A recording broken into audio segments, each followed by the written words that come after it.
இந்த வீடியோல 60000 ரூபாய் பட்ஜெட்ல ஒரு PC பில்டுக்கான பார்ட்னர் சஜஸ்ட் பண்ண போறேன். ரீசெண்டா நிறைய பேர் கேட்டிருந்தாங்க 60000 ரூபாய் பட்ஜெட்ல ஒரு PC பில்டுக்கான பார்ட் சஜஸ்ட் பண்றதுக்கு. சோ நான் அதிகமா இப்போ ரீசெண்டா PC build part suggestion videos போடுறது இல்ல. சோ அதனால தான் போடலாம் டிசைட் பண்ணிருக்கேன். சோ இங்க மோஸ்ட்லி கேட்டிருந்த எல்லாருமே 60000 ரூபாய் பட்ஜெட்ல ப்ராடக்டிவிட்டி ஒர்க்ஸ் பண்றதுக்காக தான் கேட்டிருந்தாங்க, இல்லனா எடிட்டிங் பண்றதுக்காக கேட்டிருந்தாங்க. சோ கேமிங் பண்றதுக்கு நிறைய பேர் கேட்கவே இல்லை. ஸோ இந்த PC பில்டில் இருக்க பார்ட் எல்லாமே மோஸ்ட்லி எடிட்டிங் அப்புறமா ப்ராடக்டிவிட்டி ஒர்க் பண்ணுறதுக்கு தான் ஃபோக்கஸ் பண்ணி சூஸ் பண்ணியிருக்கோம். ஸோ நீங்கள் கேமிங் பண்ணணும் 60000 ரூபாய் பட்ஜெட்டில் கேமிங் PC பண்ணணும்னு நினைக்கிறவங்களுக்கு இந்த வீடியோ செட் ஆகாது. ஏன்னா 60000 ரூபாய் பட்ஜெட்டில் நான் சஜஸ்ட் பண்ணுற இந்த பார்ட்டோடையுமே வேறு நிறைய பார்ட்ஸ் இருக்குது. அதை வச்சு இன்னும் பவர்ஃபுல்லான கேமிங் PC பண்ண முடியும். ஸோ இந்த PC பில்டில் நான் சஜஸ்ட் பண்ணுற மோஸ்ட் ஆஃப் த எல்லா பார்ட்ஸுமே எடிட்டிங் அப்புறமா ப்ராடக்டிவிட்டி ஒர்க்ஸை ஃபோக்கஸ் பண்ணி மட்டும்தான் இருக்கும். ஸோ இப்போ நம்ம ஆரம்பிக்கலாம். ஸோ முதல்ல CPUலேருந்து ஸ்டார்ட் பண்ணலாம். ஸோ இந்த PC பில்டில் 60000 ரூபாய் பட்ஜெட்டுக்கு எந்த CPU பர்ஃபெக்டாக இருக்கும்னு கேட்டிங்கன்னா இன்டெலோட 12400F தான்.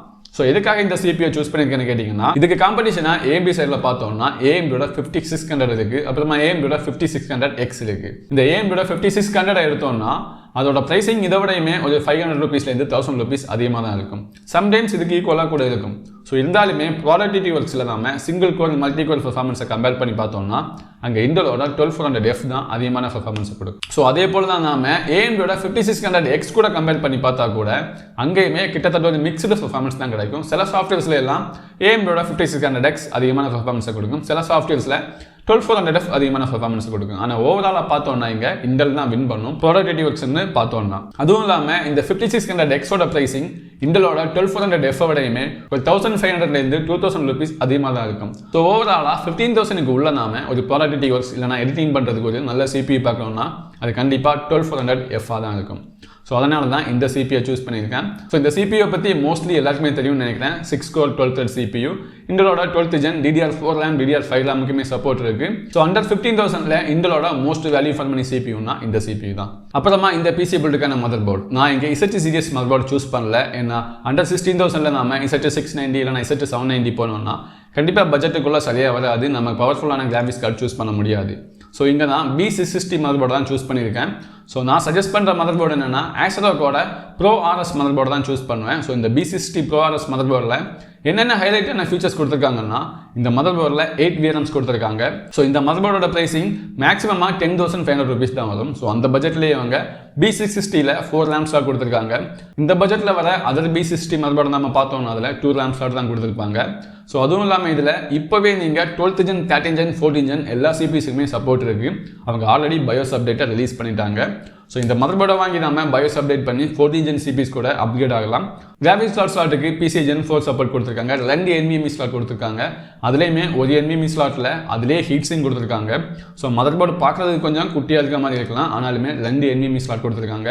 ஸோ இது ரொம்ப யூஸ்ஃபுல்லாக இருக்க போகுது. ஏன்னா ஸ்டார்டிங்கில் பட்ஜெட் கம்மியாக இருக்கிறவங்க 500GB NVMe சூஸ் பண்ணிட்டு லேட்டராக இன்னொரு NVMe வாங்கினோம்னா அந்த ஸ்லாட்டில் போடலாம்.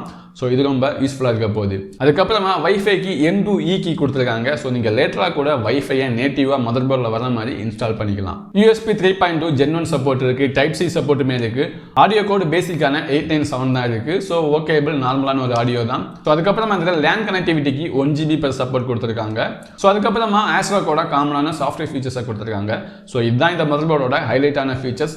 ஸோ இந்த மதர்போர்டுக்கு ஏதாவது நெகட்டிவ் பாயிண்ட் இருக்கான்னு கேட்டிங்கன்னா கண்டிப்பாக இருக்குது. ஸோ ஃபர்ஸ்ட் நெகட்டிவ் பாயிண்ட் என்னன்னா இதோட Type-C போர்ட் தான். இதோட Type-C போர்ட்டை முன்னாடி IO பேனலில் கொடுத்துருக்காங்க. ஸோ உங்கள் கேபினெட்டில் Type-C போர்ட் இருந்தால் மட்டும்தான் யூஸ் பண்ண முடியும். ஸோ நாம பட்ஜெட்டில் Type-C போர்ட்டுக்கு ஒரு கேபினெட்டை பார்த்தா கூடாது, 5000க்கு மேலே போகும். ஸோ கண்டிப்பாக பட்ஜெட்டில் PC பில்ட் பண்ணுறவங்களுக்கு அது சரியாக இருக்காது. ஸோ இன்னொரு சின்ன நெகட்டிவ் பாயிண்ட் நான் பார்க்குறது என்னன்னா இதில் 2.5GB லேண்ட் கொடுத்துருக்கலாம், அவங்க 1GB per second லேண்ட் தான் கொடுத்துருக்காங்க. அது இன்னுமே டேட்டா ட்ரான்ஸ்ஃபர் பண்ணுறதுக்கு ரொம்ப ஹெல்ப்ஃபுல்லாக இருந்திருக்கும். ஸோ இதை தவிர பெரிய நெகட்டிவான எதுவும் பார்க்க போகிறதில்ல. அதுவும் இல்லாமல் அதிகமாக இந்த மதர்போர்டை குத்தம் சொல்ல முடியாது. ஏன்னா இதோட ப்ரைஸிங் மேக்ஸிமமாக 10,500 ரூபீஸ் தான் போகுது. அதே பட்ஜெட்டில் இதுக்கு காம்படிஷனாக இருக்கிற அதர் பிராண்ட்ஸில் இருக்க B660 மதர்போர்டை பார்த்தோம்னா அதில் இந்த அளவுக்கு கூட ஃபீச்சர்ஸ் கொடுத்துருக்க மாட்டாங்க. ஸோ அதனால் எனக்கு என்னமோ இந்த மதர்போர்டு இந்த பட்ஜெட்டில் சரியாக இருக்கும்னு தான் தோணுது. ஸோ அதுக்கப்புறமா இந்த PC பில்டுக்கான கிராஃபிக்ஸ் கார்டு. ஸோ CPUக்கு அப்புறமா இந்த PC பில்டில் ரொம்ப இம்பார்ட்டண்டானது இந்த கிராஃபிக்ஸ் கார்டு தான். ஸோ இந்த PC பில்டுக்கு நான் சஜஸ்ட் பண்ணுறது RTXோட 3060 12GB கிராஃபிக்ஸ் கார்டு தான் சஜஸ்ட் பண்ணுறேன். ஸோ இங்கே நீங்கள் 3060 வாங்கினாலுமே 8GB வாங்குறதோட 12GB வாங்குறது தான் ரொம்ப ஒர்த்தாக இருக்கும். ஏன்னா இப்போ இருக்க சுச்சுவேஷனில் எல்லாமே VRAM bottleneckங்கிறது கொஞ்சம் ஃபேமஸ் ஆகிட்டு வருது. ஸோ VRAM bottleneckனா இப்போ உங்ககிட்ட 8GB VRAM இருக்க ஒரு கிராஃபிக்ஸ் கார்டு இருக்குன்னு வச்சுக்கோங்க. அந்த 8GB VRAM இருக்க கிராஃபிக்ஸ் கார்டில் நீங்கள் ஒரு கேம் ப்ளே பண்ணுறீங்க, நீங்கள் மீடியம் செட்டிங்கில் ப்ளே பண்ணிட்டு இருக்கீங்க. ஸோ அந்த டைமில் நம்ம கிராஃபிக்ஸ் செட்டிங் அட்ஜஸ்ட் பண்ணும்போது அதுக்கு மேலே காமிக்கும் பாருங்க VRAM யூசேஜ்னு கொஞ்சம் இன்க்ரீஸ் ஆகி கொஞ்சம் கம்மியாகும் நம்ம கிராஃபிக்ஸ் செட்டிங்கை அட்ஜஸ்ட் பண்ணும்போது. எக்ஸாம்பிளுக்கு நீங்கள் இப்போ மீடியம் செட்டிங்கில் ப்ளே பண்ணிட்டு இருக்கீங்க, அந்த VRAM யூசேஜ் 7.8GB போகுது அவுட் ஆஃப் 8GBயில். ஸோ நீங்கள் மீடியம் செட்டிங்லேருந்து ஹை செட்டிங் சேஞ்ச் பண்ணும்போது அங்கே என்ன ஆகும்னா VRAMோட யூசேஜ் இன்னுமே அதிகமாகும். ஸோ அது 8GBயை தாண்டி போயிடும். அந்த டைமில் நீங்கள் கேம் ப்ளே பண்ணீங்கன்னா கேம் ஸ்லோவாக இருக்கும், லேக் ஆகும், ஷட்டரிங் ஆகும். அந்த லேக் ஷட்டரிங் எல்லாமே கிராஃபிக்ஸ் கார்டோட பெர்ஃபார்மன்ஸ் கம்மியாக இருக்கனால வர்றது கிடையாது, அங்கே VRAM கம்மியாக இருக்கனால வருது. அதுவே அதே இடத்துல ஒரு 12GB VRAM இருந்துன்னா நீங்கள் கிராஃபிக்ஸ் செட்டிங்ஸை இன்க்ரீஸ் பண்ணாலுமே அந்த இடத்துல பேலன்ஸுக்கு இன்னும் கொஞ்சம் VRAM ஃப்ரீயாக தான் இருக்கும். ஸோ அந்த டைமில் அதே இடத்துல எந்த ஒரு லேகுமோ ஷட்டரோ எதுவுமே வராது. ஸோ இதுதான் VRAM bottleneck. ஸோ VRAM bottleneckங்கிறது இப்போ கொஞ்சம் ட்ரெண்டிங்காக வந்துட்டு இருக்கு.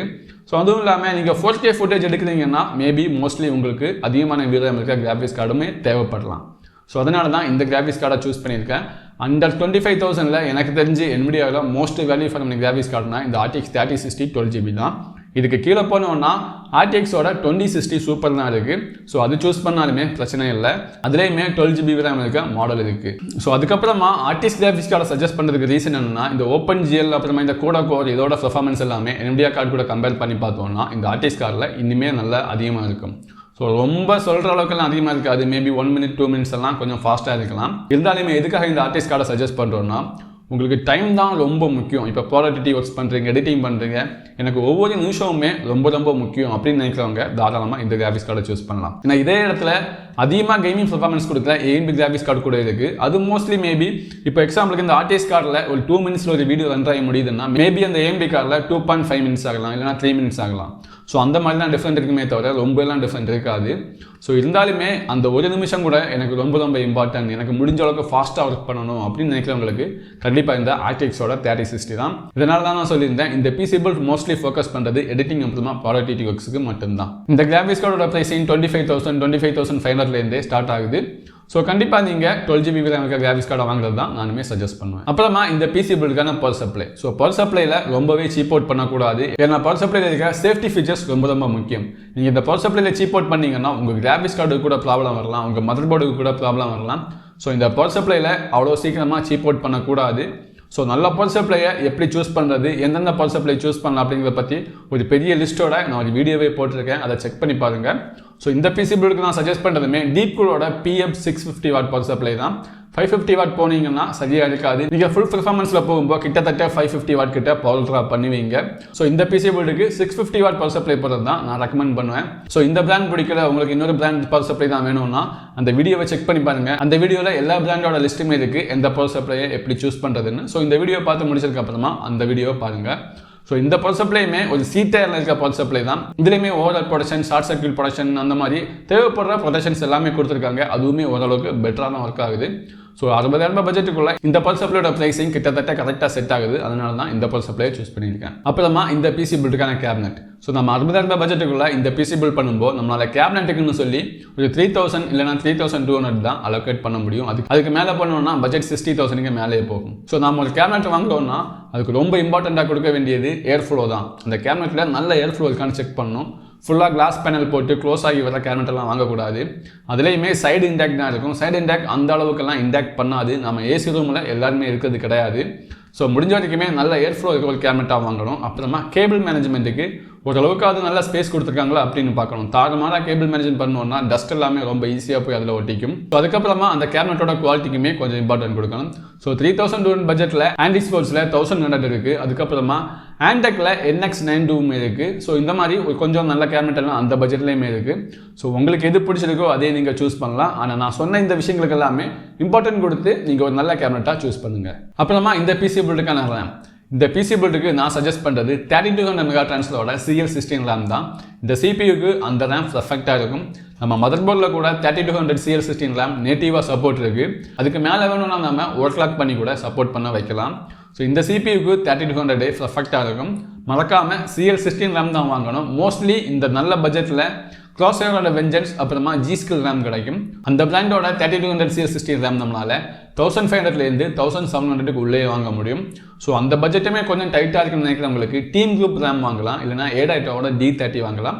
அதுலேயுமே 3200 CL16 இருக்குது. அதோட வேலையை அது சரியாக தான் பண்ணும். ஸோ உங்கள் பட்ஜெட்டை பொறுத்து நீங்கள் வாங்கலாம். டீம் குரூப் அப்புறமா ஏடாய்ட்டா RAM எப்போவுமே ஒரு 100 rupeesலேருந்து 200 rupees ப்ரைஸ் கம்மியாக தான் இருக்கும். ஸோ இன்னும் உங்கள் CPUக்கு எந்த RAM பர்ஃபெக்டாக இருக்கும் அப்படின்னு தெரிஞ்சுக்கணுன்னா நான் RAM வீடியோ தனியாக போட்டிருக்கேன், அதை செக் பண்ணி பாருங்கள். எந்த CPUக்கு எந்த RAM போட்டால் பர்ஃபெக்டாக இருக்கும் அப்படிங்கிறத பற்றி சொல்லியிருக்கேன் அதில். ஸோ அப்புறமா இந்த PC பில்டுக்கான ஸ்டோரேஜ் நம்ம 60,000ல் இந்த PC பில்டை இந்த பார்ட்ஸோட முடிக்கணும்னா கண்டிப்பாக நம்ம 500 GBயோட NVMe SSD தான் சூஸ் பண்ணி ஆகணும். ஸோ நீங்களுமே ஒரு 500 GBயோட NVMe SSDயை சூஸ் பண்ணலாம். அண்டர் 2500க்குள்ளே சூஸ் பண்ணுங்கள், அப்போ தான் இந்த பட்ஜெட்டுக்குள்ளே கரெக்டாக இருக்கும். ஸோ சம்டைம்ஸ் WDயோட ப்ளூ கிடைக்கும், அதோட ப்ரைஸிங் கொஞ்சம் ஏறி இறங்கிட்டு இருக்கும். ஸோ சம்டைம்ஸ் கிடைக்கும், இல்லைனா ஏடாட்டாவில் கூட கிடைக்கும், க்ரூஷியலில் கூட கிடைக்கும். அந்த NVMe SSDயை கூட நீங்கள் யூஸ் பண்ணலாம். ஸோ இப்போதைக்கு இந்த பட்ஜெட்டில் PC பில்ட் பண்ணுறீங்கன்னா 500 GBயோட NVMe SSDயை போடுங்க. அதுக்கப்புறமா ஃபியூச்சரில் நாம இன்னொரு NVMe SSDயை இதே மதர்போர்டில் போடலாம். இதில் 2 NVMe ஸ்லாட் இருக்குது, ஆல்ரெடி நான் சொல்லியிருந்தேன். அண்டர் 2500ல் சூஸ் பண்ணிங்கன்னா இந்த பட்ஜெட்டில் கரெக்டாக இருக்கும். அப்புறமா இந்த PC பில்டுக்கான கூலர். ஸோ இங்கே நம்ம சூஸ் பண்ணியிருக்கிறது 12400F தான். ஸோ இது ஒரு லாக்டு ப்ராசஸர், இதை அன்லாக் பண்ண முடியாது. ஸோ இது கொடுக்குற பர்ஃபார்மன்ஸுக்கு இது கூட வர ஸ்டாக் கூலரே போதுமானது தான். இதோட நாய்ஸ் எல்லாம் ரொம்ப அதிகமாக இருக்குது அப்படின்னு நினச்சிங்கன்னா நீங்கள் ஃபியூச்சரில் கூட ஒரு 1500ல் கூட ஒரு நல்ல ஏர் கூலரை வாங்கி போடலாம். அது இன்னுமே நல்லா கூலிங்க கொடுக்கும். ஸோ மற்றபடி டெம்பரரியாக உங்களுக்கு பட்ஜெட் டைட்டாக இருக்குன்னா நீங்கள் தாராளமாக இதில் இருக்க ஸ்டாக் கூலரை யூஸ் பண்ணலாம். நீங்கள் லேட்டராக அப்புறமா கூட ஒரு நல்ல கூலருக்கு அப்கிரேட் ஆனால் போதும். இல்லைனா நீங்கள் ஃபியூச்சரில் இன்னும் CPU அப்கிரேட் பண்ண போனீங்கன்னா அந்த CPUக்கு ஏற்ற கூலரை நீங்கள் அப்புறமா வாங்கலாம். இந்த மதர்போர்டில் 14 Gen CPUs கூட சப்போர்ட் இருக்குது. ஸோ இப்போ ஓவராலாக நான் சஜஸ்ட் பண்ண இந்த பார்ட்ஸோட ப்ரைஸிங்கை பார்த்தீங்கன்னா 60,000லேருந்து 61,000க்கு உள்ளே தான் இருக்கும், அதுக்கு மேலே போகாது. ஸோ இந்த பட்ஜெட்லேயே வாங்குங்க, அப்போ தான் நீங்கள் கொடுக்குற காசுக்கு ஒர்த்தான பர்ஃபார்மன்ஸை கொடுக்கும். ஸோ நான் சஜஸ்ட் பண்ண எல்லா பார்ட்ஸுமே மெயின்லி ஃபோக்கஸ் பண்ணுறது எடிட்டிங் அப்புறமா ப்ராடக்டிவ் ஒர்க்ஸுக்கு மட்டும்தான். கேமிங் பிசியாக இருந்தால் இந்த பட்ஜெட்டில் நம்மளால் இன்னும் பர்ஃபார்மன்ஸ் கொடுக்குற கேமிங் பிசியை பில்ட் பண்ண முடியும். ஸோ இந்த பிசியில் கூட நம்மளால் கேமிங் பண்ண முடியாதுன்னு சொல்லலை. ஆனால் கேமிங் மட்டும் ஃபோக்கஸ் பண்ணோன்னா இதே பட்ஜெட்டில் கேமிங்கில் இனிமேல் நல்லா பர்ஃபார்மன்ஸ் கொடுக்குற பிசியை பில்ட் பண்ண முடியும். அதனால தான் அப்படி சொன்னேன். ஸோ இதுக்கு மேலேயுமே இதில் உங்களுக்கு ஏதாவது டவுட்ஸ் இருந்துச்சுன்னா கமெண்ட்டில் சொல்லுங்கள், நான் கண்டிப்பாக உங்களுக்கு ரீப்ளை பண்ணுறேன். ஸோ இந்த வீடியோ பிடிச்சிருந்தா லைக் பண்ணுங்கள், என்னோட சேனலை மறக்காமல் சப்ஸ்கிரைப் பண்ணுங்கள்.